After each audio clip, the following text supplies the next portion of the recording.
just now tuning in, hit the like, hit the subscribe, and hit the bell. GMS fam, the green room. Let's talk about it.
Fam, the green room, what's going on, everybody? How y'all feeling, man? Hey, welcome back to the GMS show, man. I am your host, GMS, and we are here to talk about some things here, guys. I know y'all just filing in. Hit that like button on the way in. Also follow on the socials. Do what you got to do, man. Hit the live chat, all that. Share this live. Let's get to it, baby. I got so much to talk about today.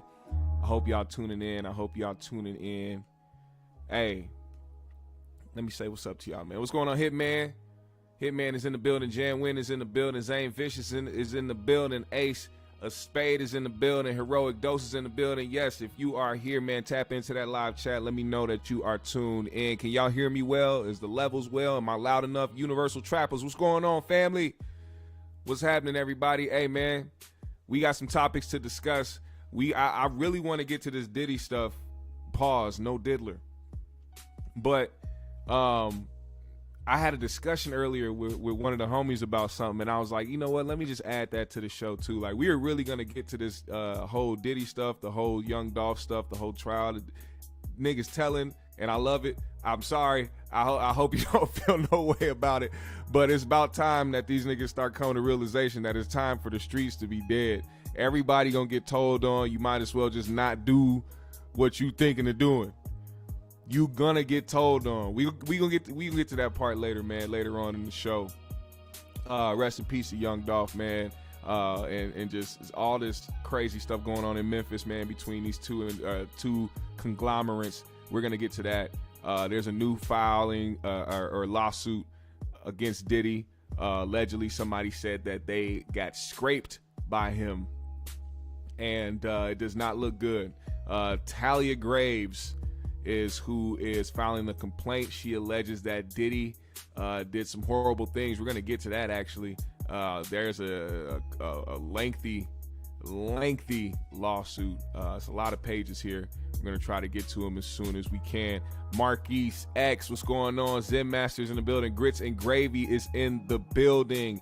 Who else, man? Oh, man, shout out to Illmatic for the $49.99, brother. Appreciate you for supporting the GMS show in a big way. Appreciate you. That was great, man. I thank you for that, man. Thank you for supporting and showing love in a big way, man. Now, I need y'all to know,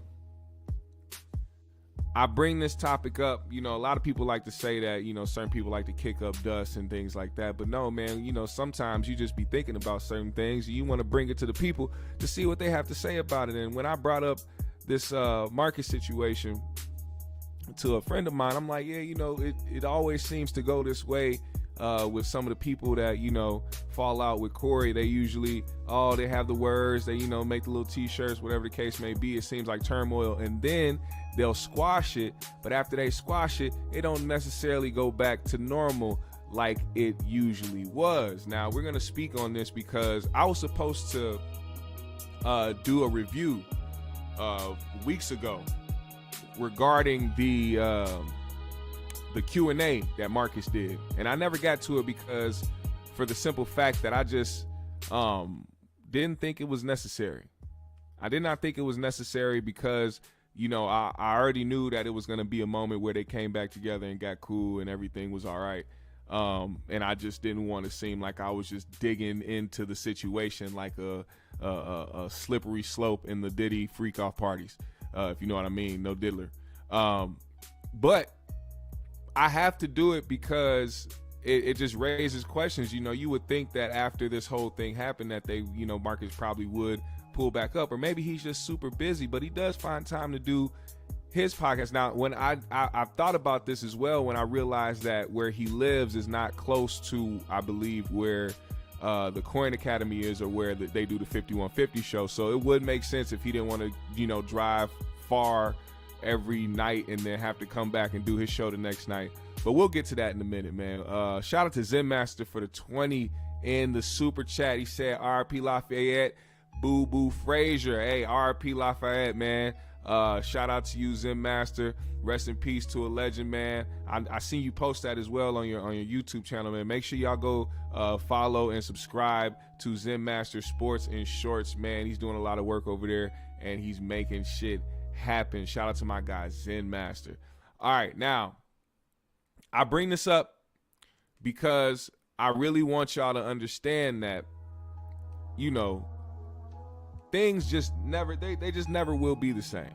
And when you go to the length of really just pressing down and punching down, as new people would say these days, the new young nigga terms, when you go to certain lengths to say certain things about people and you dig into who they are and you talk about their family, you talk about their mom, you talk about their career, you talk about their talent, sometimes it could just never be the same. I don't know about y'all, but I've always been the type of person where when somebody tells me how they really truly feel about me, it'll never be how I used to be. I would never feel the same about you just based off of me knowing your real feelings about me. Now, it's one thing for you to take criticism and to take somebody's honest opinion about you and just know where they're coming from and know that they genuinely mean no harm by it. But I don't think that's the case when it comes to Mr. Cory Holcomb. And I feel like a genuine individual got treated horribly. And I don't know if that'll be a thing where the chemistry would be the same if they ever got back on the show together and tried to like joke with each other or anything like that. It's always like, I don't know if you've ever been through this situation. I have before several times in life, but you get into it with somebody or one of your homeboys or somebody you thought you was close with. Y'all said some shit to each other that y'all, you know, didn't really regret, but you said how you really felt and it was some harsh shit. And then after a while of y'all dealing with it and coming back to it, all of a sudden, you know, you guys try to get back to being normal and y'all can't even joke with each other because it seems like there's some underlying hate there. You know what I mean? So I want to get to this and review some of this before we go to some of the other subjects, man. Let's get to it, man. This is Marcus doing a Q&A, talking to the people about the situation regarding him and Cory Holcomb. Yeah. So somebody asked me a question. They say, "Is you and Cory's friendship fixable?" Bruh, I don't know, dog. Man, it'll never be the same, dog. Nigga went too far, dog. Nigga went too far, bro. Like it didn't even have to be all that, bro. You know, I called after, you know, I feel, you know, I seen that it was irritating. Shit, I called him and you know, I tried to make it right, but he tried to play it like it wasn't bothered by it. Like, oh man, everybody, come on, man, bro. What I look like getting my feelings and all that shit. But you know, cause it was already done. You know, whether motherfucker believe I was wrong for not calling them beforehand, or cause I found out when y'all found out. So whether motherfucker felt like I was wrong or not, I still tried to make it right. So I reached out. You know what I mean? I reached out myself, even after a nigga talk crazy as fuck about me on the show. You know what I'm saying? I still reached out because I'm that type of nigga. I'll try to work it out if it's, you know what I'm saying, if it's able to be worked out. But he made it seem like shit, it wasn't no issue. So if you feel a certain way, I'm very transparent. If you feel a certain way and you know you bothered by something, nigga, say something and we can get it worked out. But if you acting like, oh, it ain't no big deal, it ain't no issue, then shit, it ain't no issue then. Let's crack jokes. That's what we doing. But shit, nigga, like, that's what it is. Let me see. I mean, I knew eventually, man. That's why I was prepared for that shit. I knew Corey was gonna do some weird shit. So you know, I kind of already had prepared my mental for that. You know what I'm saying? Like I ain't. So what was you gonna tell Corey on the phone? That part to me was very interesting when he said that. That part to me was very interesting, and I wanted to talk about that specifically because I almost feel like you have to have that mentality when you're around Corey. You have to always know that something can happen to you. Shout out to Ray Grady in the building. Shout out to Grady, man. What he say? He said Craig Berry Marcus on roast me. Yeah, shout out to Grady, man, in the chat right now, man. Appreciate you, fam, for stopping through and supporting, man. Shout out to you, man. Everybody put shout out Grady in the chat. I do feel like you have to feel that way when you're around him. I think that's another reason why people try to say what they say to Craig when it comes to these situations, because it seems like Craig is the type of individual who doesn't think that could happen to him. And it very well can't, you know what I mean? Maybe him and Corey's situation or their relationship or bond is a lot stronger than, you know, other people that came around because they probably just, you know, jailed like that. Who knows? You know, we're not trying to put that in the air to say, you know, we wish that something bad would happen between them two. It's just the track record doesn't look too good. The pattern of things don't look too good in that sense. It could be anything. Clearly, it could be anything. I mean, Mark is making a video making fun of Corey's broken wrist.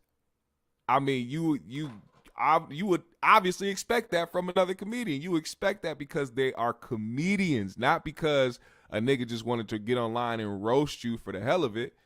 Now, I'm also going to say that we can't dictate how people feel about certain things, but you also have to put in the variable that we are talking about a comedian that does a lot of shock value comedy, who does cross the line when it comes to saying certain things about certain people, who has admittedly put their foot in their own mouth several times because they have said certain things that have crossed the line over the years and still till this day is doing just that. So when you think about all those variables and you got to look at yourself and be like, man, or you got to look at the situation and be like, yo, this is kind of weak on Corey's part to feel that type of way or to even allow himself to get to the point where he could talk about a man like that in that sense, because that it doesn't warrant that type of response. Just in my opinion, you know what I'm saying? It did not warrant that type of response. But let's get back to this Marcus video. We called him while he was doing the show last week. Man, I was gonna have a lot to say, man. I was looking at it this way. You answered the phone for Godfrey. You know what I'm saying? When you answer the phone for Godfrey, see why you can't answer the phone for me? we could have settled that right then and now.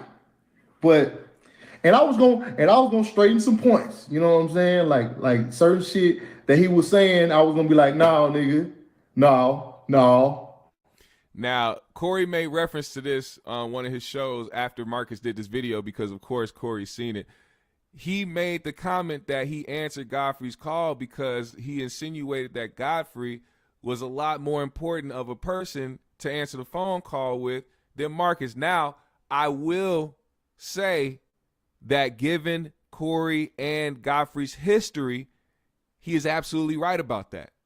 But he was saying it in a slight. He was saying it in a way to disrespect Marcus, to say, you ain't shit. That's why I didn't answer your phone call. It wasn't to be like, well, me and Godfrey got years and we blah, blah, blah. You try to mask it behind that, but you also wanted to talk about him as who he is and where he is in his career and who Marcus is as a person, as if Marcus hasn't been around supporting you and being somebody that was a part of your conglomerate and doing, putting in the time and putting in the effort to help build what you have already built. You know what I'm saying? That's another thing. People don't understand. You can build a building, but over time, that building starts to get rusty. The building starts to break apart. Things start going wrong. You have to renovate that building. You can't just continue to have that building standing there as is for years. Things are going to start to break down. Things are going to start to disintegrate. You have to start renovating and start to build on top of a rebuild at that point. And that's why I feel like contributing people on that show is very important. You know what I'm saying? Zoe Williams is very important. Freeze Love is very important. Grady was very important. All these people, Nate Jackson was very important. Even D is very important. You know what I'm saying? Even Precise was very important. He brought the obnoxious vibes to the show that people hated so much that they couldn't help but to see him every week and talk crazy about him. Even though people got annoyed, they appreciated his presence on the show. If it wasn't for Precise, we wouldn't have a lot of crazy shit to talk about over the past few years of him being on the show. That's all that is. You know what I'm saying? And I think it's important to keep all that stuff in mind. Shout out to Ohio Runs Boxing. He said Corey can dish it out, but he can't take it. LOL. Shout out to you for the 2 in the super chat. I appreciate you, my brother, for supporting. Yes, you can give to the super chat if you want to. You can donate. You can also hit the Cash App, which is going to be scrolling across the screen right there. There you go, guys. If you want to hit the Cash App as well and support in that way, I appreciate you. Shout out to Ohio Runs Boxing. Yes, listen. The thing about it is everybody played an instrumental part in the 5150 show, and I think it's because of the monikers, because of the title of the show, which is why all of that stuff fits together. Precise was exactly, no pun intended, or pun intended, was precisely what the 5150 show needed because of the title. That nigga actually brought the 5150 to 5150. You understand? And I don't mean that in talent wise. I don't mean that in him being the best supporting co-host. I just mean for the time period that he was there, it was entertaining. Made some gold, if you ask me. Now, let's get back to some of this stuff because I hate that, Corey has the mentality of somebody who feels like people are beneath him as somebody who came up from nothing. For somebody who came up from nothing and had to hustle his way into the position that he is in today, that is some Hollywood mentality type stuff. Oh, you are beneath me or anybody up. I hate when he's like, oh, you up under me. Why don't you ever just feel like a person that can contribute or try to help somebody get to the next level instead of somebody who treats somebody that they are beneath him? As black people, this is why it was crazy to me because I didn't even want to review the past episode. The past few episodes is like certain things that was just kind of weird or contradicting to me, and I get it. Like they were good episodes. Don't get me wrong, they were good episodes. It's just that when you listen to somebody who has contradicted themselves so much, it's crazy to me. He was talking about Diddy and the situation and how Diddy uses his influence and his power against his own people. But Corey talks about his own people all the time, and anybody like a Marcus or anybody that's coming up in the comedy game, instead of embracing them or trying to help them go to the next level, because at the same time it's going to help you as a comedian. And niggas hate when they feel like they the shit and they hear the word help because they feel like they don't need no help. But it's not about somebody handing you something or giving you a handout or trying to just throw you a bone. It's about the fact that, like I said, you have to continue to rebuild. You have to continue to rebuild instead of tearing down the internet comedians or the internet comics that started doing shows, and because you think that they ain't funny or you feel like they didn't put in the work.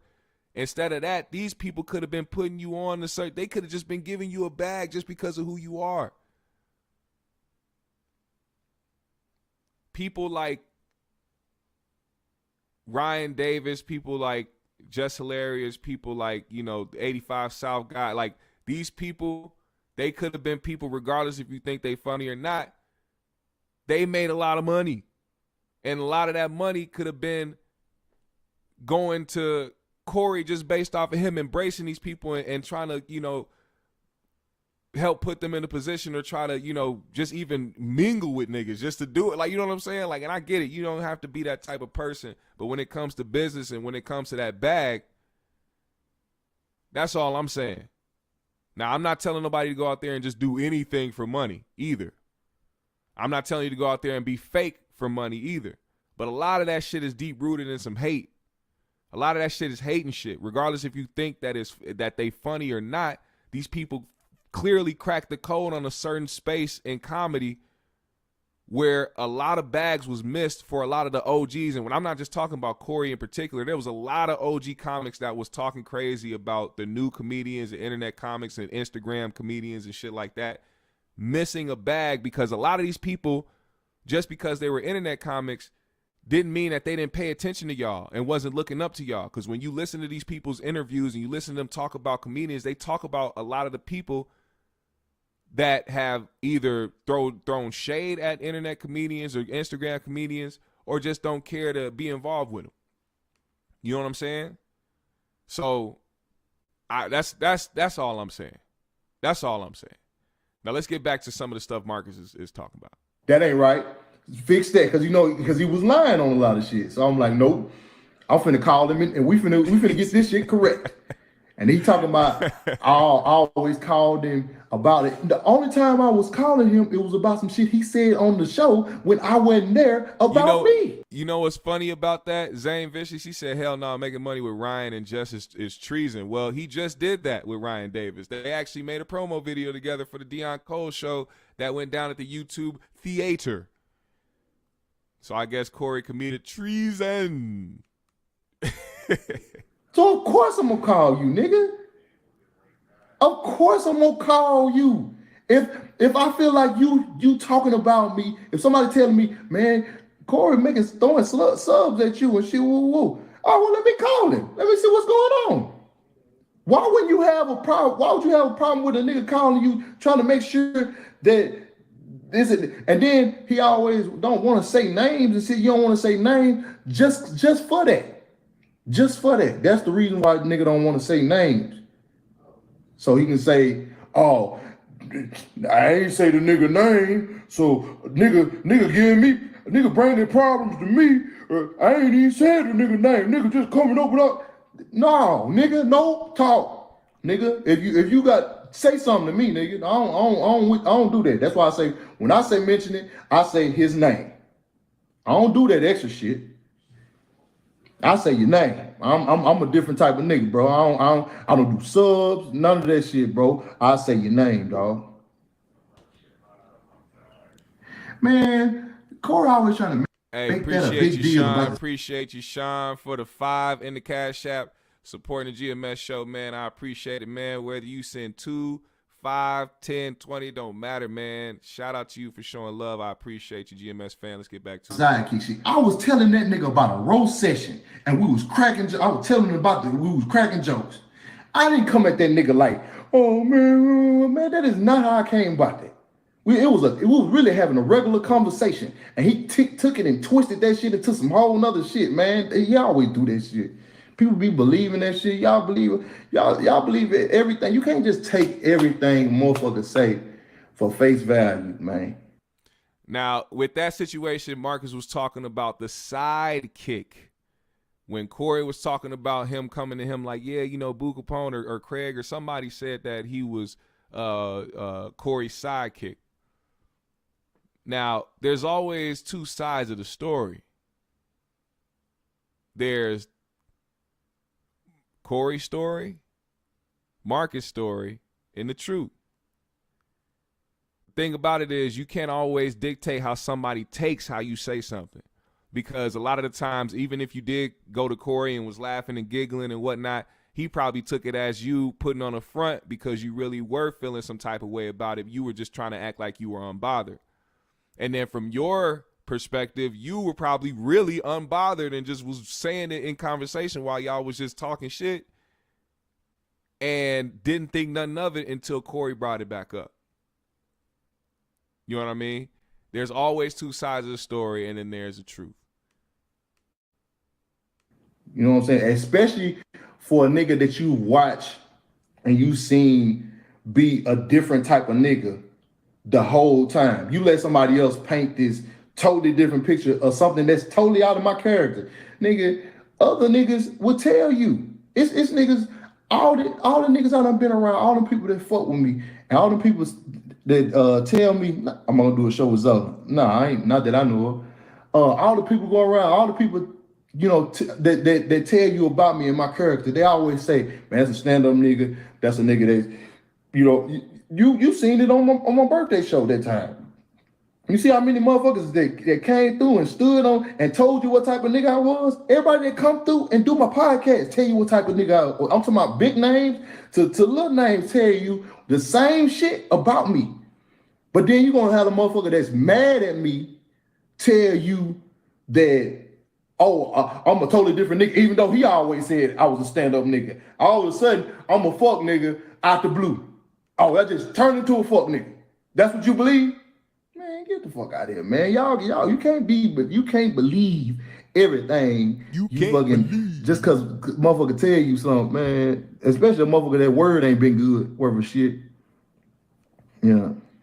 Damn, he said his word wasn't good. He said your word ain't good out here in these streets. I always wondered that too. Like, do people take a lot of things Corey says for like just face value when they see him or when they come around him, like other, you know, his peers and shit like that? Because I don't know if this is how other, you know, well-known comedians who also got a lot of money move, but Corey's outside a lot. And in front of these comedy venues with other comedians, and they all, you know, be talking shit. I see the videos all the time. You know what I'm saying? He's outside with these guys, and you know they're either upcoming comedians or, you know, guys that's been in the game for a while but probably ain't got that much of notoriety, or they probably do but don't got, you know, the type of fame behind it. And it always seems like they be out there having a good time, just roasting and shit like that. But I also wonder, how many of these guys really do respect Corey? Like, do they respect him a lot? Is he a different person outside of 5150, or do people just look at him for that and take that as, okay, that's how he is, and they, you know, kind of move that way? I don't know. I was always interested to know that. You ain't even, what you talking about? And that's why you got an issue with you. What's the issue? Right. You can't some motherfuckers, they have this personality where they feel like if you disagree with them, then you against them. So when I started having my own opinion on the show, then tension started. He started asking me questions outside the show. Hey, what's up, man? Let me talk to you. Hey, man, what's going on with you, man? You act like you've been having problems with me on the show. I don't want the shit to boil over like Zoni. I'm like, what you talking about, Cole? Man, I'm just saying, man, you acting like, you know, you got a problem or something, man. You know, what I do to make you feel like I got a problem? Because I didn't agree with everything you said? I feel like you're challenging everything that I'm saying. Well, nigga, what are you talking about? I can't have my own opinion. And then motherfucker will be like, man, you ain't that funny on 50. How can you be who you want to be or fully who you are or with somebody that's sensitive. Damn, he said it. He said it. We didn't say it. This is a nigga that's around Corey, that was around Corey. He said it. We didn't say it. He said a nigga that is sensitive. All right? Now, clearly you can tell that the man was sensitive after the situation that happened with him and Marcus. Super sensitive. And you could tell that he was sensitive because he brought up people saying he was sensitive. If you weren't feeling sensitive, if you didn't feel no type of way about it, it wouldn't be the way that it was. You would not be acting the way that you do. Period. He said, I'm muted. I'm muted. Where am I muted? Am I muted? Can somebody let me know? He said, never mind, my bad. He said, yeah, I'm not muted at all. Yeah, you saw how sensitive he was, because that's another thing. When people see people say it so often, because they're not expecting it from you. They're not expecting you to be so sensitive as somebody who talks so insanely crazy about people on a regular every week could be that sensitive about somebody who he called a friend just cracking little jokes about his broken wrist. Like, why would you not expect that? And I asked this question when this shit popped off. Everybody was like, oh, he really should have checked in, because, he started, Corey tried to start the whole narrative of somebody not calling and checking on him first. And I asked him, like, do y'all think Corey would have called Marcus and checked on him, or do you think he would have joked on him on the show? We talking about somebody who always waits until it's time for his show to come around to address issues that happen in person. From the Aries stuff to Charles Barkley to who else, man? Earthquake. So many things. A promoter here at this club, this guy over here. Every time a situation happens in person, no action is taken. And then when it turns around to be Tuesday night, then all of a sudden, things get addressed. Or if that's just, if I've just seen it that way, correct me if I'm wrong. But I've been watching. I think I know a little something. Just like the Marcus situation. Marcus made that video right after the 5150 show, that Wednesday. He made that video. Corey waited until Tuesday to say he had a problem with it. Do you get what I'm saying? You waited you waited a damn near, or you waited a week to let somebody know that you had an issue with the video, and then have the nerve to tell them that they should have called you to check on you first. You the OG. You the person that's supposed to lead by example. After that video drop, you should have called Marcus and be like, hey, man, I don't know what your intentions was. I didn't know if you just trying to be funny, or I don't know if you trying to throw jabs and little subliminal whatever because you feel some type of way. But let me know right now before we start going back and forth. You should have checked this temperature right there. That make you look more of a man and more of somebody that's a stand-up individual than somebody who will come back a week later and get on the show and say it. That's something I would have did, especially if I know somebody and we have a rapport and we've been around each other for years and we call each other friends.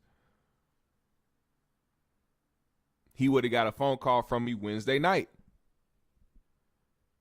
Wouldn't be dodging phone calls. But let's see what else he got to say. We ain't gonna go through this whole thing because we do have to get to the Diddy situation. But this is still up on Marcus's channel, Youknowmaaacus. The video is a live video. It says y'all got questions, ask away. I know some of y'all have already seen it, but we just talking a little bit about it before we move on. Really say you certain shit, you be like, Nah, I say that shit. That nigga, I know he gon'. Oh man, you think all this started when you flirted with Corey's daughter? I don't know about that. But certain shit you say to a nigga when a nigga be like, when you got a nigga that's on the panel that's sensitive as a motherfucker, and it's his shit, you can't say everything you want to say because you know he gonna take it the wrong way. Cause we all see the code sensitive. We all see that. That's an obvious thing. So if I say certain shit, I know eventually it got to it anyway, because shit, it was some just unavoidable shit. Something was gonna make that nigga be like, man, fuck this shit. You know, so man, I ain't but for the nigga to do all that old extra shit, man, that shit was weird, man. But it be tripping me out, the people that be like, you done seen me. Niggas say what they want. They all, you know, niggas say whether I'm funny, whether I'm not, you know. A lot of niggas ain't never even seen me do stand-up, so I don't be caring about that. But you watch me on the show be a stand-up nigga the whole time for 4 years on the show, and you telling me I changed up all of a sudden? I'm a totally different nigga. Man, that's the bullshit I be talking about. Like, nigga, you can't be serious. Y'all got to be out y'all goddamn mind if you think I done changed that much. I'm still that same nigga, same country nigga that had a nigga back, you know what I'm talking about, and was there for a nigga when a nigga needed him. And nigga flipped on me. So all that extra shit, nigga going on. You said nigga going on. What about the car? The car. Everybody want to ask about the car. The car, Corey, it was basically a loan. Nigga got the car. He was like, man, you got a car? And he was like, man, I got a nigga that, you know, that do the, what's this shit called? When you, the auction. He was like, nigga that be going to the auction. I'm gonna see what he got. So he finally got one. And you know what I'm saying? He ended up getting it. And I was like, man, I'm gonna get it back to you. You know what I'm saying? He like, I ain't really tripping about that. You know, that's petty. He said, I'm kind of fucked up, you know, right now. But shit, I ain't really tripping, you know, because it was during the pandemic. And you know, during the pandemic, shit, nigga wasn't doing shows like that. And I'm like, nah, I'm going to get it back to you. Because, nigga, I don't want...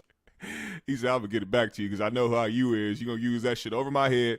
That is funny because I don't think he ever really used that shit over his head because of the fact that he paid Corey back for it. So, no, they're not still going at it. They're not still going at it. Don't get this confused. They're not still going at it. Corey and Marcus are cool. This is just a simple question of whether or not he's going back, or will he ever return to 5150, or will he be on some, you know, Zoe shit, just go on his own way and just do his own thing and leave, you know, Corey to his 5150 and do what he wants over there. This is funny because I thought about the same thing. Soda Slim said, how that check-in is supposed to go any other way than a roast session. Yes, exactly. Like, how did he really expect Marcus to call and be like, oh man, Corey, like, how you doing, man? I see you broke both your wrists, man. Oh my God, it's so horrible. Like, I'm so sad for you. Or did you think that it was supposed to be a real, like, do you think that Corey would have called him and been like, hey man, how you feeling, man? You good? Like, he was like, hey, I heard you broke both your wrists, nigga. You should have been stopped trying to jag off, blah, blah, blah. You would have been going in, like, because they're comedians. That's what they do. You know how many niggas have been in horrible accidents and made it out and they get joked on by comedians that have done this shit. Like, you got, I mean, you live in a world where there's comedians out here with cerebral palsy. There's guys out here that you got Down syndrome comedians. You got people that literally, like, I'm talking like, this is real life stuff. A nigga broke both his wrists. What do you think is supposed to happen? Like, why? What was that supposed to be an emotional conversation? That's all I'm asking. But let's finish this part about the car, then we'll move on. Want no nigga holding that over my head. So I got the money back to the nigga. So you would think a nigga would be like, shit, okay, cool. I ain't throw it in your face or no shit like that. Nigga, I got the money back to you, my nigga. You can't go out there and make it seem like you just bought me a car and then that was it. You know what I'm saying? Nigga, I got you the money back. So why ain't you? Why he never added that part when he said that? And that's the shit that I'll be like, this nigga he really be painting this picture, man. So that shit was weird. Yeah, he did. But you notice he never said he paid me back until last week because he had to stand on that because he knew I was going. Because I think I mentioned it, so he had to stand on that. He had to say it. He finally mentioned it because I said it. He said. He said what? Now, I'm gonna say this right here. Let's see. Marcus added nothing. Niggas always say that. Jan Wynn said Cole brought that car up or brought it up once, maybe 2 years ago, and Marcus got noticeably irritated by it and quickly interjected by letting the audience know that he paid Corey back, which is what anybody would have did because you're not about to hold nothing over my head that I paid you back for. And something that wasn't my idea. It was your idea. You brought it up to me. I never came to you and was like, listen, man, Corey, I'm down bad and I need, some help, man. Could you help me get this car? I'll pay you back. It was a situation where, and that's another thing I hate, when people offer their help to you. You offer help because you try to seem like it's something that's genuine, but why would you bring it up in a situation to try to make me look bad later on down the line? That's crazy to me. That seems like a setup. He said, yeah, I definitely seen an autistic comic before and he was hilarious. Cisnana, there we go. Cisnana63 says Corey thought he and Marcus was closer than that. I would like to argue to say that I believe that Marcus thought that him and Corey were closer than that. I would like to argue that. I think that that's a better argument. I think that Marcus thought that him and Corey were a lot closer than that, which is why he took the situation the way that he took it, because of the simple fact that Corey is somebody who he's been around and he's looked out for, as well as Corey looking out for him. And he probably looked at that as a situation of, hey, man, I thought we were closer than that. I thought we were cooler than that. I thought you would understand that my intentions weren't to be disrespectful or to try to be malicious in the video that I made. You know what I'm saying? So that's all that is. Dr. Dandridge said, did Corey say something about Marcus' mama? Yes, he did. He basically insinuated, or didn't even insinuate, he just said it. He said that the only reason that he was being so nice to Marcus and being so cool with Marcus is because that he was trying to get with his mama. Now, that could just be some part of, Corey's dark humor and just trying to throw jabs and try to be mean or whatever the case may be, but also, stir up some shit. But that's also part of putting your foot in your mouth, because if somebody decides to make a video and be like, yeah, Cory Holcomb only wanted to get with, Marcus' mama because he was being a fake friend, and Corey be mad talking about, oh, these niggas on the internet saying, like, no, you said this shit. You said this, nigga. Like, ain't nobody just making shit up, man. You are saying things and people are repeating it. That's all that is. And then they're judging your character based off of that. They're not just trying to, make you look bad. They're judging your character off of the actions and things that you said over the years and how you treat people and how you've fallen out with several people over the past. That's all that is. You know what I'm saying? Anyway, let's talk about the diddler, man. We got to get to the diddler. There's new filings, man. So there's a new lawsuit now that is alleging that Sean P. Diddler Combs allegedly scraped a young woman at a party / freak off. I use this picture because this picture is insane. This is Diddy leaving the grocery store or the store with every single bottle of lubrication and baby oil out the section. All the babies crying and the mother's mad, and he just walking out like, so what? Take that, and head to the freak off and get your freak on. Oh my God. Now, the lawsuit here's the thing, man. I gotta be sensitive with this because this is some stuff that I do not condone. This is stuff that I am not a supporter of, and I do not agree with any of this at all. I don't.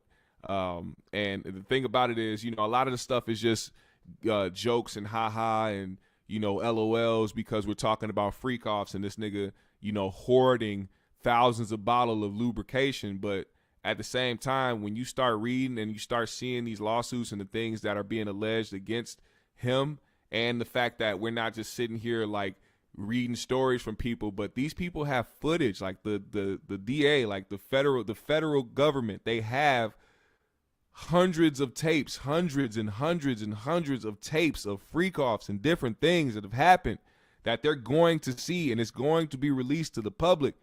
And y'all gonna be like, oh my God, like you can't doubt this anymore at this point. So now people are coming out with their lawsuits because they gonna get what they get from this, man. They gonna try to milk it just like I'm not gonna make any jokes right now. I'm not gonna make any freak off jokes. Let's get to the lawsuit, man. We're not gonna make no freak off jokes right now, man. I can't do no freak off jokes. I gotta be sensitive with this because this is a lawsuit, and I want to be able to read it in my reporter voice so I don't throw anybody off. Now we have complaint and demand for jury trial. Talia Graves versus Sean Combs.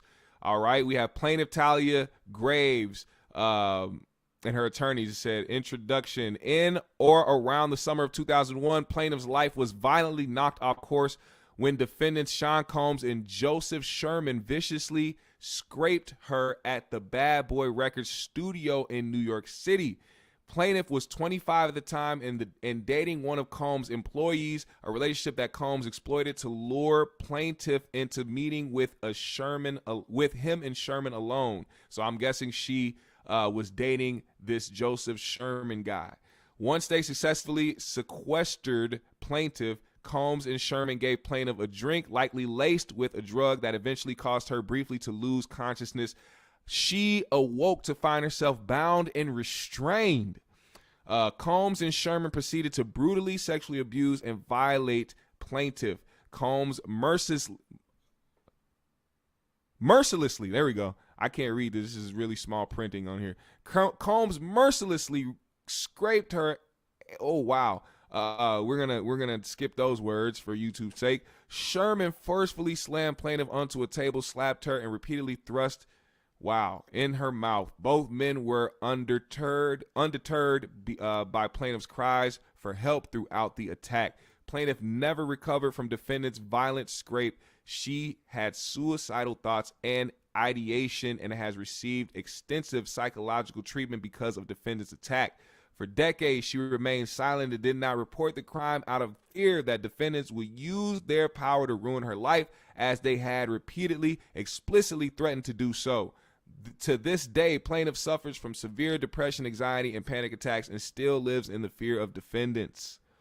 Any progress plaintiff had made in healing from the attack over the years was dramatically reversed on and around December 27, 2023, when she learned for the first time that Combs and Sherman had video recorded the horrific scrape 22 years ago before and had shown the video to multiple men seeking to publicly degrade and humiliate both plaintiff and her boyfriend. Plaintiff could not believe the defendants would record themselves committing such a gruesome crime and then proceed proudly and wildly to disseminate the recording of it. She was distraught and sunk into a deep depression. She again considered ending her life. This action seeks redress for defendants brutalizing, misogynistic, and violent attacks of plaintiff starting in 2001 with their scrape and continuing in the subsequent years as they compounded her humiliation by showing the video of the sexual assault to others. Holy moly donut shop. Let me tell y'all something, man. Do I believe this story? Yes. I believe this story. It is still alleged, but I do believe that this happened. I believe that this happened. And you want to know why I believe this happened is because of Cassie's account of her first time meeting Diddy when she was out with her significant other. She had a boyfriend at the time. They went out to dinner. Diddy was there. Diddy saw her. And when she decided to go to the bathroom, and I can say this now because he paid Cassie after this was in her this was in her lawsuit. This was what she filed against Diddy before Diddy paid to have all that stuff be done with. He didn't contest any stories that were in this lawsuit. She claimed that when she went to the bathroom, he followed her in and then proceeded to forcibly kiss her, made her uncomfortable, made her feel crazy, made her feel bad, and she started to cry right there on the spot. Diddy does seem like a very forceful person for a nigga that stands around other men calling them daddy all day. Unwarranted, with no consent. Just want to call niggas daddy, and while niggas is in like intimate settings, like Meek Mill in a pool trying to eat french fries, you just, yeah, I like the way you do that, daddy. Hey, man, chill. What is wrong with you? And another thing, people are concerned with Diddy's health and his safety because apparently he is in a position now where people think he is going to Epstein himself. I don't think that that's going to be the case. If anything, somebody's going to get him knocked off because the amount of videotapes that were confiscated from his house, it's only going to be a matter of time before we start seeing people we know on there. Now, we started hearing about certain celebrities wiping their tweets, deleting a bunch of tweets. A lot of them. First person that they noticed of notable power was Usher. Then they start seeing other people deleting their tweets. Now, it's funny because Usher decided to come out and say, hey, my tweets got hacked. You got hacked, huh? You got hacked? Normally, when people get hacked, somebody starts posting wild shit or starts trying to do certain wild shit or releasing DMs and stuff like that if your profile got hacked. They don't tend to delete hundreds and thousands of tweets just to do it. Who hacks somebody's profile just to delete tweets? That don't make no sense. It's just that they didn't think it was going to be that noticeable. Now, me personally, I think that some of these tapes may have people we know and probably love on them and respect and revere. And we're going to look at them totally crazy when we see them. I also said that I'm pretty sure and I'm pretty confident. I could be wrong. I'm just coming up with an idea. It's an opinion. This is alleged. It doesn't mean it happened. But we might see Tyler Perry on one of those videos. Just putting it out there. Just trying to say. We might see Tyler Perry in one of those freak offs. I'm just, we also might see Mr. Jello Pudding. Oh, cuckoo-choo. Oh, Diddy, I love your parties. Oh, I'm going to a Diddy freak off. Oh.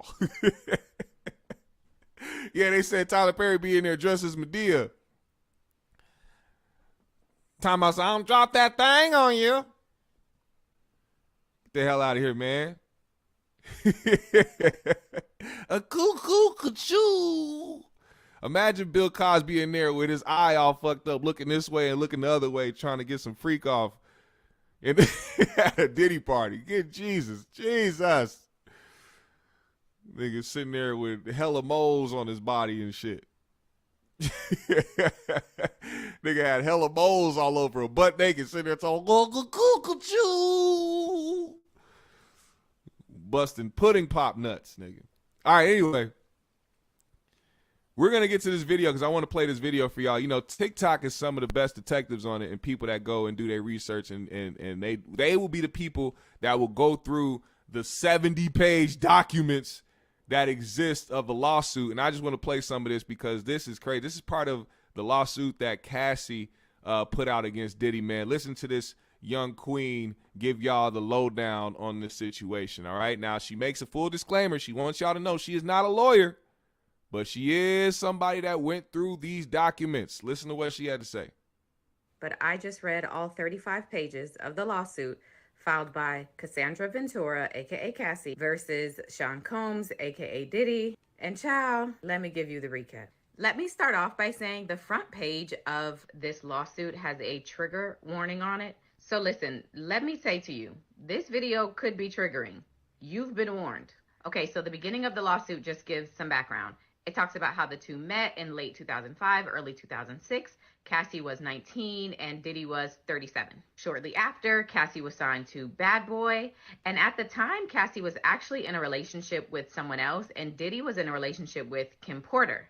But then on Cassie's 21st birthday, Diddy allegedly pulled her into the bathroom and forcibly kissed her. Cassie cried, and that was their very first physical encounter. Over time, Now, like I told y'all earlier, I didn't make that story up. I read them documents too. That you know, I got a little bit of backlash for my comments about the situation because that being their first time meeting, I don't know why Cassie agreed to meet him again and why she chose to be a part of his life after that, knowing how he stepped to her initially. That to me will always be a mystery. We will never know why. I don't know. Maybe she'll write a memoir and talk about why she chose to do so. But it was because of the simple fact that he did that. And then later on when he reached out to her to ask her to hang out with him again or to come with him or to be around him, whatever the case may be, she accepted it, met him. He pulled up to her apartment, met him. She went downstairs and got in the car. And the first thing he did was hand her an unnamed pill. And she took it. Probably just being young, dumb, and stupid. Don't know why. Maybe the influence, maybe the power. You never know how people will react when you're around certain people with a lot of power and a lot of money.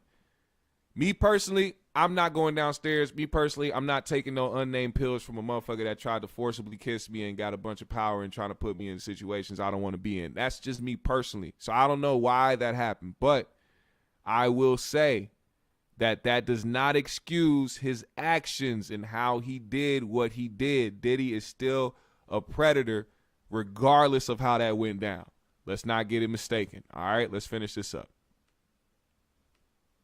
Diddy continued to pursue her, according to this lawsuit. And then in September of 2007, Diddy allegedly picked Cassie up from her apartment and gave her a pill. The suit says that Cassie didn't know what the pill was, but she took it at his request. She later learned that pill was ecstasy, allegedly. Then there's a story told from 2007 when Diddy allegedly paid a promoter to create a fake flyer for a party Cassie was hosting, but not really because it was fake. And it was done to give her a reason to go to Miami and get away from her boyfriend. During that trip, it's alleged that they did a ton of drugs, and that is when they had their very first encounter. By 2008, Diddy had allegedly introduced Cassie to opiates and would often have pills and other drugs out in the open like candy. Quote, upon information and belief, Mr. Combs has been addicted to prescription painkillers and took ecstasy frequently. The suit also alleges that Cassie's medical records were being sent directly to Diddy's email address. For instance, the suit says when Cassie was experiencing some memory loss, potentially due to excessive drug use and or head injuries caused by Diddy's alleged beatings, her MRI results were provided directly to Diddy. Somebody call HIPAA. By this point in the relationship, according to the doc, the dynamic between the two had been established and continued to be reinforced. There's the 20-year age gap between the two, Diddy's high-profile position as a music mogul in the industry, and then he's the CEO of the label that Cassie is signed to. He's also, according to this document, aggressive and demanding, requiring blind loyalty from anybody he works with, and he constantly flaunted large amounts of cash, which was quite intimidating for Cassie. He also paid for her apartments, her cars, her clothes, and vacations. And all of this combined contributed to Cassie's feeling like her entire life was under the complete control of Diddy. And then the lawsuit goes into violence and abuse. The suit tells multiple stories of violence in the relationship. From a story of Suge Knight being spotted at a LA restaurant and Diddy allegedly getting dressed, retrieving multiple weapons, and running out of his house to go to that restaurant, to Diddy allegedly demanding that Cassie hold his weapons in her purse, knowing that she was scared, all the way to Diddy allegedly violently beating Cassie and then exercising his money, power, and influence to hide the bruises and at times hide her until she was healed. There are a few stories told in this lawsuit. That's just insane. That is insane behavior. He was using her as a crash dummy. Now we know that what TD Jakes meant by "have you ever been swallowed up?" Let me ask my congregation, have you ever been in Miami at Puff Diddler's house and saw 500 bottles of lubrication and then decided to get swallowed up? Have you ever been swallowed? Let me shut the fuck up, man. I'm gonna keep going, man. Shut up, nigga.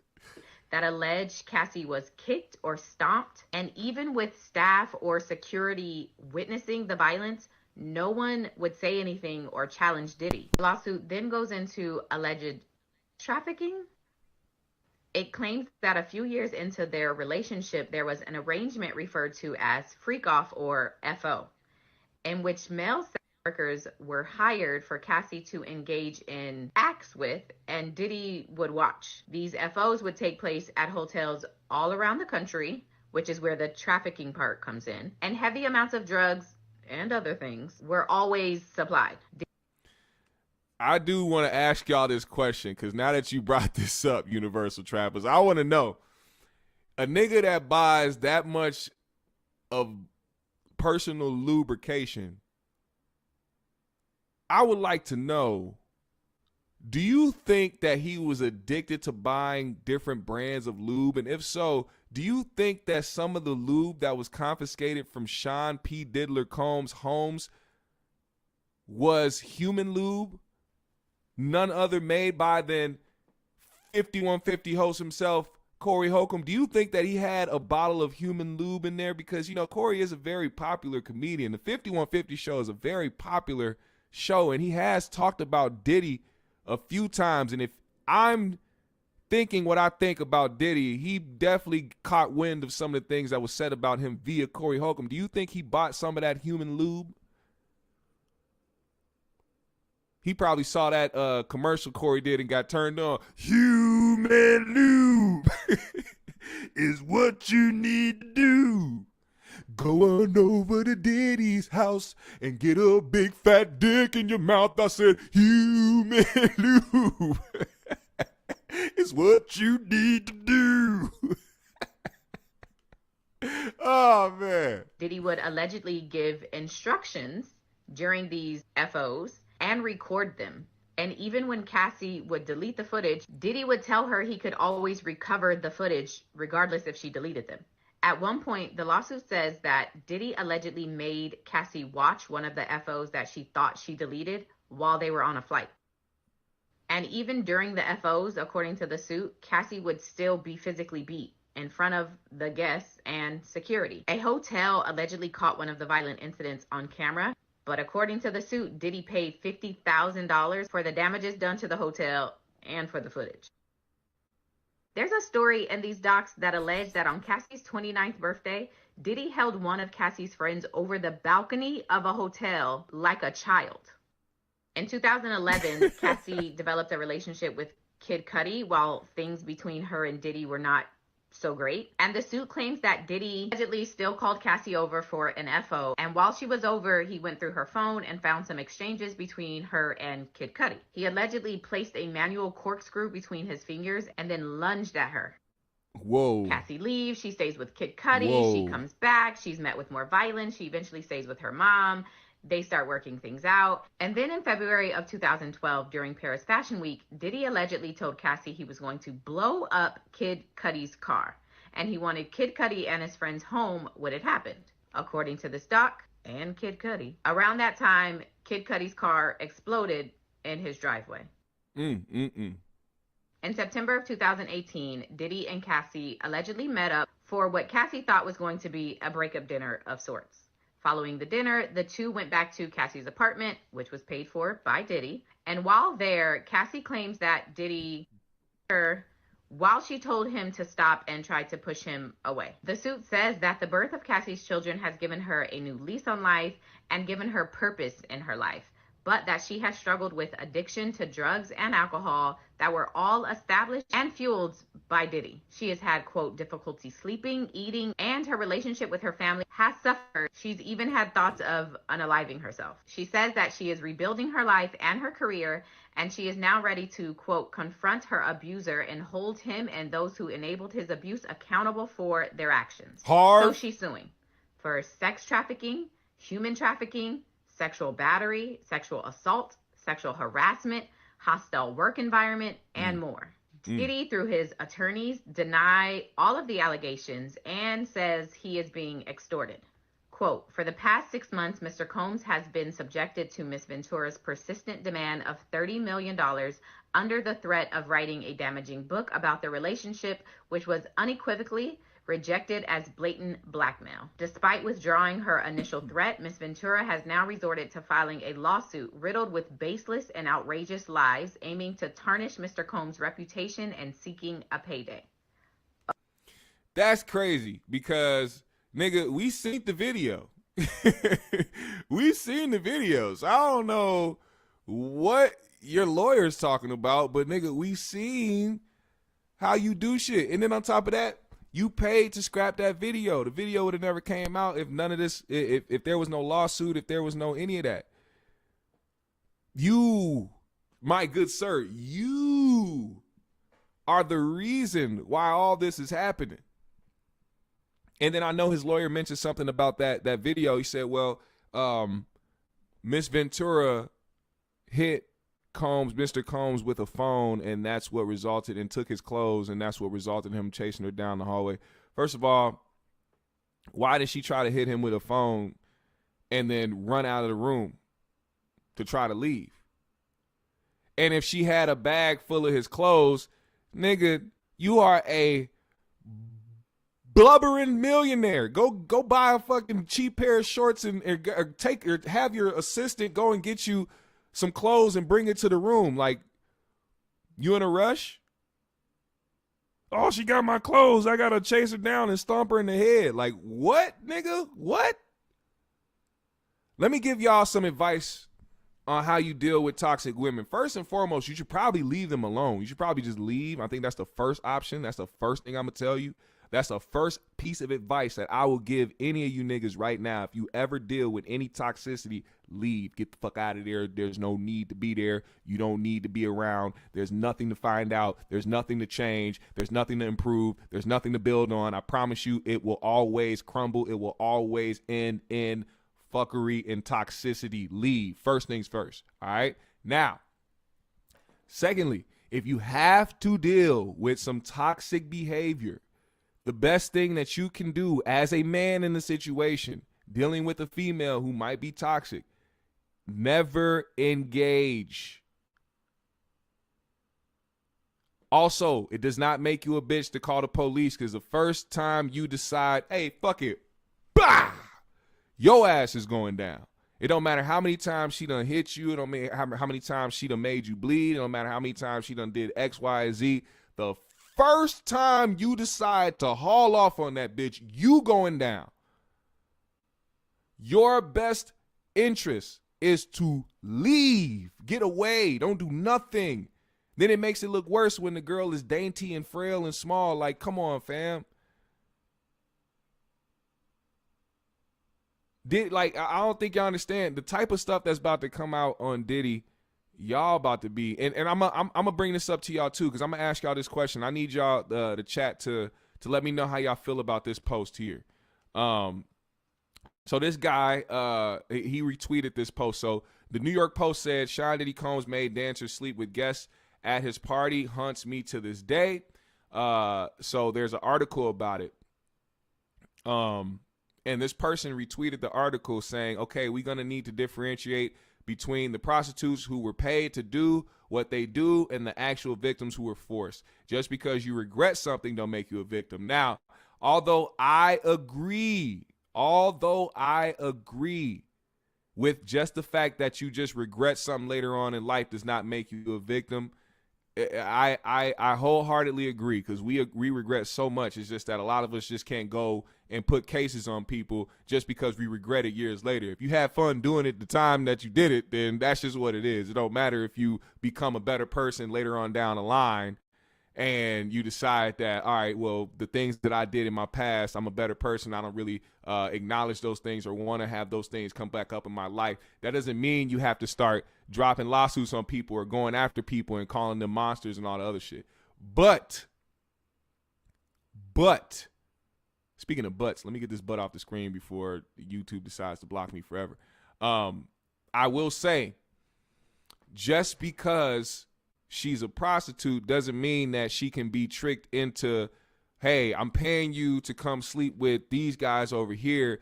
But then when she gets there to start sleeping with these guys, niggas start doing crazy shit, tying her up, beating on her, and spiking her drink and shit like that. You didn't pay for that. You paid for her to come in and pounce on some penis and then leave. That's the issue right there. And that makes a lot of you niggas weird. And I want y'all to understand that. If you out here paying for coochie, pay for the coochie. Pay for the coochie and let that motherfucker, don't start getting into your own little weird fantasies and start doing weird shit with these women. It don't matter if you look at them a certain way. You can look at them as a scum of the earth and that they don't mean nothing. Whatever you want to do, however you want to move, that's how you move. But when you start doing the weird shit and trying to dig deep into your own little weird fetishes and fantasies and you didn't pay for that, that's like me going to a buffet and then going to the register and trying to take the money out the register and say, no, it's a buffet. Y'all said all I can eat, all I can get, so I'm coming for the money too. Nah, nigga, that's not how it works. This is a crime. You're about to get locked up, mister. You can't just start doing random shit, man. There's still ways to go about this. You know what I'm saying? It don't matter if she was paid to be there. Now, Mr. Sean Diddler Combs is about to be facing a lot, and I also hear that it's going to be a while before trial happens because not only are they trying to compile evidence and get everything lined up, but the lawsuits just keep coming every single day. There's more lawsuits, and more stories coming out about it. They said it's going to be a few years before this man even sees a trial, and he was denied bail. So Diddy's going to be locked up for the foreseeable future until this trial happens, and even then, I doubt that that's going to go his way. He's going to get time. Right now, like literally, this is all that's going to happen. He's going to get comfortable, settle in. You're going to be in jail for a long time. Also, you're going to have to mentally prepare yourself to start getting ready to go to prison because that's the next step. You're going to go through trial. You're going to go back and forth from the courtroom back to your jail cell. And then once you get to the day where they finally decide that they're going to sentence you and lock you up, put you away for a really long time, you got to really be prepared to go into that next unit because now they're going to transfer you. They're going to put you somewhere else. You are a high-profile inmate, so I doubt they're going to give you a cellie. I doubt that you're going to be in general population. But you have to start mentally preparing yourself, Diddy. And it's crazy because a person that can go from being a billionaire and being a mogul and being somebody who has done so much in the music industry and the alcohol industry and, the clothes industry, all these type of things that he's done in his career that were either positive or good, all got X'd out the moment people found out he was a monster. And all of that has now become for nothing. You worked this hard. You went this hard for years, not just in your career, but in these freak offs. Nigga was going hard for years just to end up in this situation.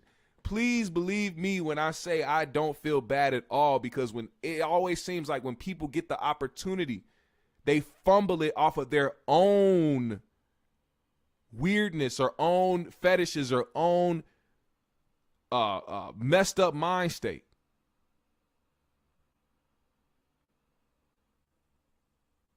So it's just, oh man, it's crazy to me. It's crazy to me. He said a lot of music execs stepping down. Yep, I seen that. Excommunicado. Let's see. Robert Nelson said, GMS, it's sad. I'm really a pro our plight guy when it comes to Diddy. It seems he's getting what he deserves. He did more harm to other black people. It's hard to find defend him seriously. Yeah, that's the other messed up part. I said the same thing about R. Kelly, and I know there's still people on the fence about that, or people that still support R. Kelly. But like I said, some of these niggas is just crazy. Some of these niggas is just monsters. Some of these people you got to chalk up, just like a lot of these niggas in the hood, a lot of these niggas that ain't here to try to change, that's doing more harm and more damage to our community than the opposite. You know what I'm saying? Like, I'm not going to find myself dying on the sword of trying to defend R. Kelly or defend Diddy, because these niggas is weird and they did weird shit, and they were all about doing it to their own people. We didn't hear about no underage white girls that R. Kelly was messing with. If we did, he would have got locked up back when the tapes dropped. Oh my God, when them tapes dropped, and if there was a white girl he was pissing on, oh my God, R. Kelly would be in jail today. Matter of fact, he might just now be getting out, and everybody be talking about all the music that he could have made and all this other stuff, but he'd be looking crazy. You know what I'm saying? Like, because there were young black girls, it didn't become a thing until we start seeing Me Too movements and shit like that. So trust me, I get what's going on, but it don't matter, because these guys is weirdos, man. Weirdos. These aren't people that's just getting a bunch of stories made up on them so that they can tarnish their legacy and have a black millionaire or a black billionaire be destroyed. This nigga got tapes, bro. He was filming everything. That's a sick nigga. And I've been seeing this too. John said Jay-Z is up next. I don't know. I don't know. But if he is, it won't be just one empire falling. It will be two. Because that is Beyonce's man as well. And if anything like this was happening to Jay-Z, it'll be very interesting to see how Beyonce will move in this situation, being as she is so revered and so loved in her field and her craft, and she has such a prominent fan base. It's going to be very interesting to see if this does happen. But that's another thing. I don't wish that either. I don't want to wish that on nobody just because I don't like them or because I feel like I'm not a fan of them. I'm not just going to say, "Oh, you up next," because I don't mess with you. Nah, I don't want nobody to be next. You know what I'm saying? I don't want to hear about more victims. I don't want people to be re-traumatized by things that went on in their past. I don't want to hear about none of that stuff no more. I hope that that's not the case, because I don't want those type of things happening. I don't want that stuff to exist. So I hope Jay-Z isn't up next, because that means that we just have more victims of this type of bullshit happening. I don't want that. I don't want that. Now, let's talk about this real quick before we get up out of here, man. It has been revealed that the brother of hip-hop artist superstar Yo Gotti, Big Jook, who was murdered recently, was behind the Young Dolph murder. The trial of Young Dolph's murder started yesterday, and one of the men that was a part of it, one of the shooters that was a part of the demise of Young Dolph, has been singing like a canary. Streets is dead. Please understand that, everybody. I'm telling you, man, if you out here and you think that you gonna escape whatever it is that you got going on in these streets, you can't even trust your own family. Niggas' dads is telling on them, nigga. I don't know if y'all remember, but there was an artist out here whose dad snitched on him and got him up out of here. If your daddy snitching on you, you can't trust nobody. I don't care how y'all bond is. I don't care what that is. I don't care about none of that. So, listen, please understand you're going to get snitched on, fam. You're going to get told on. Niggas is telling. And it's not just people who are scared that's telling. It's the shooters telling.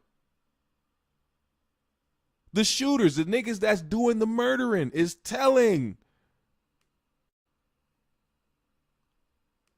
I was going to play some of this court footage, but y'all see it. One thing I do want to show y'all, though, or I do want to talk about, is the shift that's about to happen in the streets, I feel like. Nah, niggas ain't finna be, smarter. They're still going to be out here doing dumb shit. But I'm telling you right now, we are going to see the most snitching we've ever saw in mankind. I'm talking about a lot of it has happened behind the scenes. That's why we got to talk about people coming up with paperwork. But nowadays, that's not happening. Every single snitch is going to want to be famous. They want to be YSL Woody. These niggas want to snitch and they want to get notoriety behind it and get paid because these niggas is getting paid now. They taking them to interviews, taking them to No Jumper, taking them to X, Y, and Z to do interviews. These niggas is getting paid for snitching, not just by the government, but by media outlets. When these niggas see opportunity and they see money is on the table, guess what they start doing? All the above. That's why that one nigga from the show Empire is getting raw dogged. What they call that nigga? I forgot his name. Hakeem Lion? Yeah, Hakeem is getting boo-booicked out here. That man is getting his back blown out as we speak because them funds is low and he needs that bank account to grow. These niggas will do whatever for a check. If a motherfucker is willing to get his back blown out, please believe they snitching. I'll tell before I get my butthole plowed for a OnlyFans, nigga. What? Yeah, I'm snitching. Straight up. Sign me up. If they gave me the option, hey, would you rather go on OnlyFans to get your cheeks clapped, or would you want to go and tell the prosecutor that so-and-so, before you even get to the word tell, I will be signing the paper to step in front of the federales.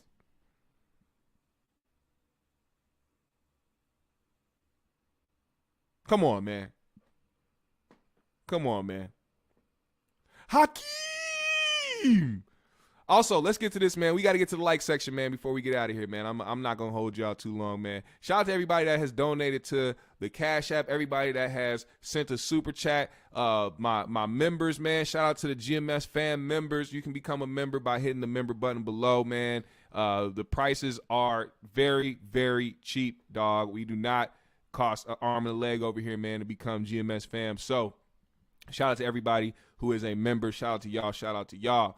Let's get to this, man. The like section, man. I usually have like a couple of them up, but I only have two right here that I want to share with y'all because this is going to take a little bit of time to talk about because I have been getting pretty tired of seeing this guy pop up on my timeline. I used to have so much respect for DL Hughley, but he just seems like he is somebody who is being paid by the opposition to continue to cause disruption and to say certain things that are inflammatory and to go against his own people at some points when being so conscious and being such a person that seems like he is so down for the people. It always seems like it takes certain things to happen for you to see people's true colors. And this is what happened recently when he decided to step on his Twitter page to respond to what Janet Jackson had to say about Kamala Harris. Now, Janet Jackson was quoted saying that she was unsure if she was going to be voting for Kamala Harris because she didn't know if she was black or not. Now, of course, this is coming from, of course, the big, huge narrative on social media that Kamala Harris is just Indian, or if she's not black, or if she's pretending to be black to try to get the black vote. Me, I don't know. I don't care because I don't mess with politicians, period. So I don't care if you white, if you black, if you Mexican, if you Muslim, if you any of that. I don't mess with you because you a politician and you out here trying to pimp the people's ears and they dollars so that you can try to progress yourself in life but not actually do something to help people out here. This is why we still so fucked up today. If y'all didn't notice, all these politicians out here talking to us and telling us that they going to do X, Y, and Z to help us. They going to help the economy. We going to do this and that. And it never happens. We still get fucked up every year. We still got to go through bullshit every year. Prices still going up. It don't matter who in office, and dumb niggas still trying to talk about a Republican and a Democrat. Shut the fuck up with me with that shit. These niggas don't like us, man. These niggas don't know us. You people out here right now that are in this chat, you go through life every day only caring about what you care about. Do you think that these people don't do the same? Do you think that these people have a heart of gold? Like they just want to see the people prosper? The fuck out of here, man. I don't like any of these niggas. And I'm not voting for nobody because they don't care, bro. Damn. How many times must I say this on this program? They don't like us. They don't like us. They don't like us. They don't like us, nigga. We make a remix out here. Can we, I mean, I don't want y'all to agree with me on that. I just want y'all to know that that's just what it is. I want y'all to know that that's the simple fact. Now, Janet said what she said about Kamala. And DL Hughley decided to get on his Twitter page and say, Janet Jackson's interview sounded like a Trump rally. FYI, it's a little ironic to question whether someone is black while you're breathing through the nose of a white woman. First of all, what did Janet do to you? Did she refuse your advances, nigga? Did you try to hit her DMs and think that you was DL Hughley and that you was going to get you some Janet Jackson pussy, nigga? You can't even touch Janet Jackson if you wanted to, nigga. You sitting up here talking about her nose? Because she said something about a person that potentially could be president that you like, nigga? You personally attacked her because she said she was unsure if she was going to vote for somebody because she didn't know she was black. She said nothing about you. She said nothing about you, and you went in on her looks. We talking about Janet Jackson, somebody who has been revered as one of the most beautiful women alive. Regardless if she got her nose done, nigga, Janet has always been beautiful. And you on here attacking her looks, dog, in support of Kamala? Are you crazy? Nah, I tap Kamala. Kamala, she a little milf a little bit. You know what I'm saying? Kamala, she'll throw it back on your ass a little bit. You know what I'm saying? Now, regardless if you fuck with Kamala or not, nigga, I know some of y'all niggas out there. All right, anyway. He also went on to say Kamala Harris looks the way she does because she has mom from India and a dad from Jamaica. Janet Jackson looks the way she does because she has a plastic surgeon. Whoa. Are these jokes, DL, or are you actually mad?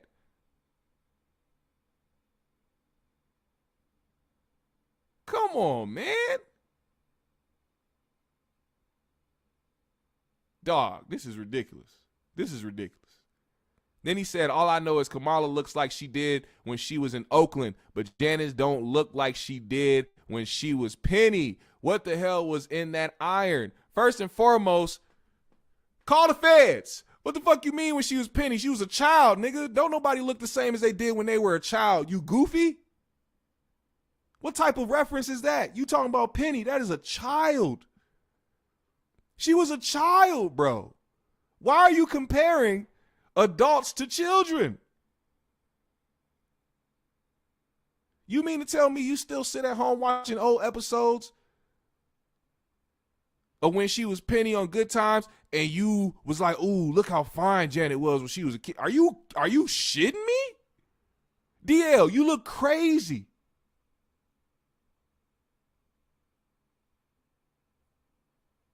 All in the name of your favorite presidential candidate. She's Louise, man. She's Louise. Then he starts sharing articles, you know, saying that she had to apologize after her ignorant statements. Hey, man, DL, you're living up to your first name, man. You're living up to your first name. He said, nah, we were kids when, no, I'm not, no. It's one thing to say you had a crush on Penny when you were growing up as a kid, but he just seriously said what happened to Penny from Good Times. What do you mean what happened to Penny? She grew up, nigga. You want people to look like a child for the rest of their life? There's a difference when you say, oh, man, I used to love Janet Jackson when she was Penny on Good Time or whatever the case may be. What? Of course we all had childhood crushes. Of course when we were a kid, we saw other kids on TV and was like, oh, wow, she's cute. But I ain't finna say, hey, why don't you look the same as you did when you were a child? That's crazy. Now, of course, some of y'all gonna look at it as a comedic sense, but no, he's not trying to be funny. That man was being dead ass right there. He was mad that Janet Jackson said she wasn't gonna vote. And this is another thing, man. Stop paying attention to who other people are voting for or who they endorse, and don't just go and vote for somebody because your favorite comedian or your favorite artist or your favorite actor is saying that they voting for somebody. That shit crazy. Make your own decisions, man. Do your own research. Don't just take nobody else's word for it. Now, before we get out of here, you know, I always like to leave on a good note. I always like to leave on a good note. And this is what I saw earlier. I know YouTube gonna try to copyright for me. I got you. I'm gonna go ahead and scrap the clip later on when I go to YouTube Studio, but I'm gonna play it here now because I want to see this type of shit. This is the type of shit that I like seeing. I love seeing this form of Kanye West. Now, Kanye dropped a video on his Instagram page of him going through samples and making some shit on the keyboard. And I'm telling you right now, this sounds like the old school Kanye. I like this version of Kanye. I want Kanye's music to go back to this, back to the times where it actually felt good to listen to a Kanye album, all right? Now, y'all, the reason I'm playing it is because I want y'all to let me know what y'all think it is. Ain't no drums, ain't no nothing. He just messing with a sample. This is old school Kanye vibes right here on the keyboard, just samples, no drums. Listen to this shit.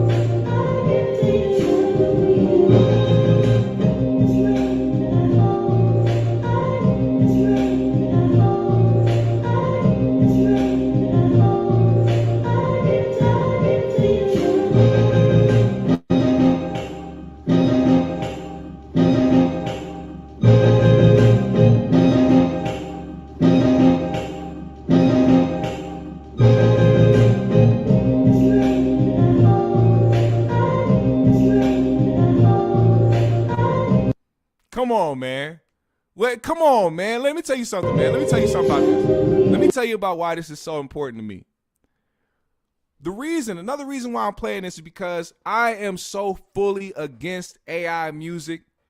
AI music cannot do this. AI music cannot replicate the rhythm, the flow, the beautiful mistakes that get made. They cannot replicate any of this. Never. I want to make it a point that we push against AI generated music. I don't care how many cold versions of music people done came out with, voices of other people. I do not care. It does not matter. Get rid of that ideology. You can never in your life replicate this shit. We don't need it. We don't want it. We want to preserve the authenticity of how music is created. The way music is created, not generated, created. I am an advocate. I am fully against AI music. I'm about to drop shirts that say no AI or whatever. I'm gonna come up with something clever that has something to do with not involving AI in the music. Stay creative. It's going to be something beautiful, and we're going to make this shit, and we're going to put the world on it, because we are not going to subject ourselves to this robotic ass shit. I'm going to play it one more time, man. We're going to get the fuck up out of here, man. GMS fam, the green room. Make sure y'all hit the like button on the way out. Make sure y'all support. Shout out everybody that sent a super chat, everybody that sent a cash app, everybody who is a member, everybody that supports the GMS show in a big way. I appreciate you. I appreciate you.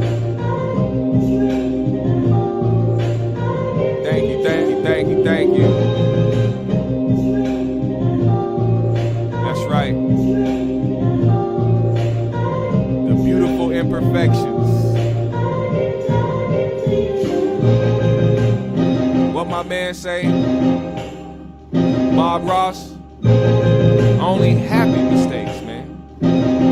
We make only happy mistakes.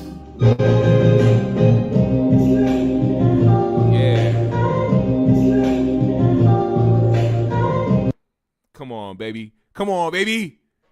Stick to what you know. GMS fam, the green room. It's been real. I appreciate every single one of y'all that pulled up today. My GMS fam, make sure, like I said, hit the like button on the way out. Follow me on my socials. Hey, once again, shout out to PharaohDistro.com. PharaohDistro.com, man. If you go to PharaohDistro.com, you can use GMS as a promo code and get 20% off everything on the website. I promise you.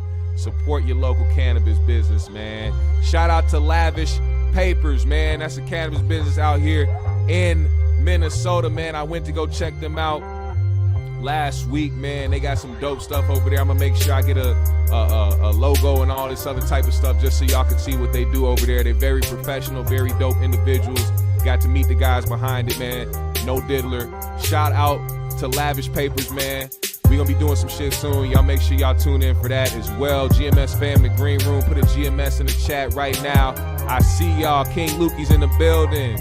Soda Slim is in the building. Hitman is in the building. Zane Vicious is in the building. JaVale Whitfield from Vallejo. Coming from Vallejo, and I got the scraper. Ooh. Shout out to Soda Slim in the building. Glow is in the building. Put a GMS in the chat if you haven't participated in the chat yet. Make sure you put a GMS in there right now. Smoke something if you got it. I'm finna roll up my goddamn self. Universal Trappers is in the building. T-Fam 1 is in the building. Appreciate you, my man. Heroic Dose is in the building. Appreciate you, fam. We out here. And I keep telling y'all, man, and I'm going to actually make it happen. New music on the way. Just make sure y'all stay tuned for that. I'm going to be dropping videos on this channel. I'm going to be dropping a whole bunch. I'm going to be dropping vlogs, all that shit, man. Just make sure y'all support and y'all stay tuned for that, man. Shout out to Zen Master. Go make sure y'all subscribe to his channel. Go follow my man and pay attention to his content, man. He's over there doing some dope things. He said, go Minnesota Skull. You goddamn right. Skull Vikings in this motherfucker, man. We coming for everybody's head tops, nigga. There ain't no freak-offs involved, nigga. Subliminal Frequency, shout out to you. Half Wolf, shout out to you. My guy CDT Beats in the building. King Lukey, let's go. George Smith representing Naptown in the building. I see you. GMS fam, the green room. It's been real. I gotta go. Gotta make some shit shake. Gotta do what I do. Shout out to y'all for supporting me, man. I need all the support I can get, man. All the support I can get, man. So I appreciate everybody pulling up and doing what they do, man, and showing love to the GMS show the way that y'all do. I appreciate it. Thank y'all. GMS fam, the green room. We out.